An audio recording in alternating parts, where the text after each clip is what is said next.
آج نور کا 8واں معنی بیان کیا جا رہا ہے۔ 8واں معنی جو بیان کیا ہے وہ جناب فخرالدین رازی علیہ رحمت نے نور کا معنی بیان کیا ہے۔ وہ کہتے ہیں کہ نور کا معنی مدبر ہے۔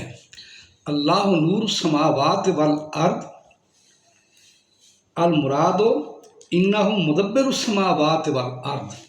وہ فرماتے ہیں کہ اللہ جو ہے جس نے ایسے عظیم نور کو پیدا فرمایا جو نور سماوات والارض بنا، وہ نور ایسا عظیم ہے جو مدبر السماوات والارض بھی ہے، یعنی آسمانوں کی تدبیر، حسن تدبیر کرنے والا نور، زمینوں کی حسن تدبیر کرنے والا نور، لوح و قلم کی حسن تدبیر کرنے والا نور، کرسی الہی کی حسن تدبیر کرنے والا نور، عرش الہی اور اس کی تمام مخلوق کی حسن تدبیر کرنے والا نور جو ہے، وہ نور کون سا ہے؟ وہ نور جسد مصطفیٰ صلی اللہ علیہ وآلہ وسلم ہے، وہ نور جسم عطر حبیب خدا صلی اللہ علیہ وسلم ہے، وہ نور قلب حبیب خدا صلی اللہ علیہ وآلہ وسلم ہے۔ تو یہ 8واں معنی نور کا ہے۔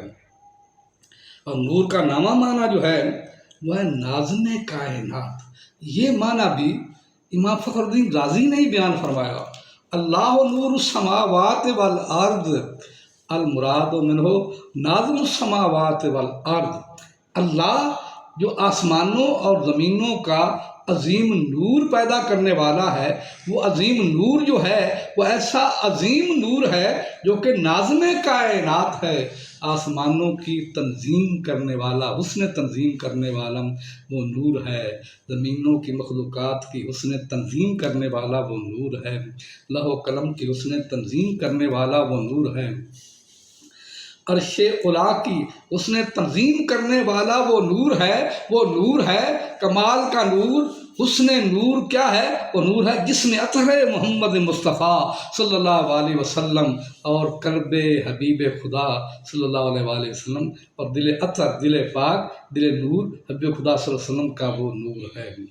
اور نور کا جو 10واں معنی ہے وہ کیا ہے؟ نور کا 10واں معنی موجد کائنات۔ اس معنی کو جناب قاضی ثناء اللہ پانی پتی نے تفسیر روح البیان کے اندر ذکر فرمایا۔ وہ فرماتے ہیں اللہ نور السماوات والارض المراد موجد السماوات والارض۔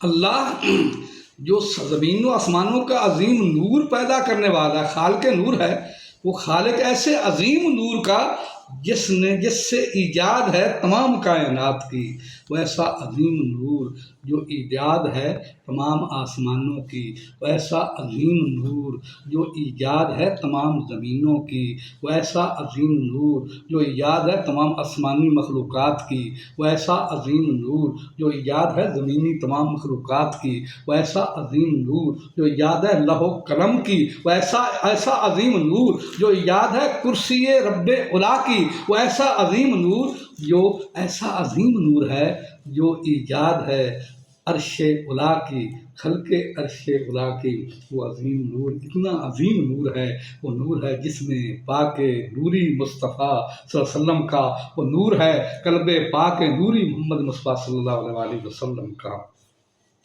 نور کا 11واں معنی جو ہے وہ کیا ہے؟ علم ہے۔ اللہ اکبر، یعنی علم کائنات۔ اللہ نور السماوات والارض، اس معنی کو بھی کس نے بیان کیا؟ قاضی ثناء اللہ پانی پتی نے روح المعانی کے اندر بیان کیا ہے۔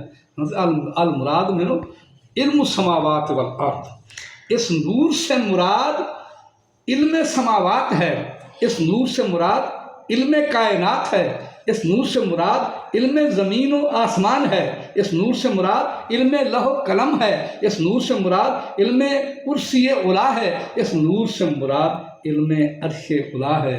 اور یہ وہ عظیم نور ہے، یہ وہ عظیم نور ہے، اتنا پیارا نور ہے جو جسم نوری محمد مصطفیٰ احمد مجتبیٰ کا نور ہے، جو قلب نوری محمد مصطفیٰ احمد مجتبیٰ صلی اللہ علیہ وآلہ وسلم کا نور ہے۔ نور کا 12واں معنی جو ہے وہ ہے نور عرفان۔ اس نور سے مراد نور عرفان ہے۔ سبحان اللہ، اللہ نور السماوات والارض، اللہ نے جس عظیم نور کو پیدا فرمایا وہ اتنا عظیم نور ہے جو عرفان سماوات بھی ہے، آسمانوں کی پہچان بھی ہے، جو زمینوں کی پہچان بھی ہے، جو خلق سماوات کی پہچان بھی ہے، جو خلق زمینی کی پہچان بھی ہے، جو لوح و قلم کی پہچان بھی ہے، جو کرسی رب الا کی پہچان بھی ہے، اور جو عرش الا کی پہچان بھی ہے، وہ نور ہے، نور محمد مصطفیٰ احمد مجتبیٰ صلی اللہ علیہ وآلہ وسلم۔ آپ جسم عطر کا نور ہے، آپ قلب انور کا نور ہے۔ یہی وجہ ہے ایمان والوں اس عظیم نور سے کے لیے ابن عباس رضی اللہ عنہ فرماتے ہیں جب اللہ تعالیٰ سے مانگتے تھے وہ کس طریقے سے مانگتے تھے، وہ دعائیں کرتے، اللہم انی اسألک منور وجہک الذی اشرقت لہ السماوات والارض۔ اے اللہ، اے خالق کائنات، ہم اس پیارے چہرے، چمکتے چہرے کی وساطت کے وسیلے سے آپ سے دعا مانگتے ہیں جس چمکتے چہرے تم نے زمین و آسمان کو نور علی نور بنا دیا۔ تو رب کائنات ہمیں اس چمکتے چہرے کے صدقے ہمیں اپنے امان میں رکھ، ہمیں اپنے حفظ و امان کے میں رکھ، ہمیں ہر قسم کے بلاؤں سے محفوظ فرما۔ میرے اس ویڈیو کو لائک بھی کرو، فالو بھی کرو، اور سبسکرائب بھی ضرور کیا کرو۔ یہ بڑے اجر کی بات ہے، بڑے ہی ثواب کی بات ہے۔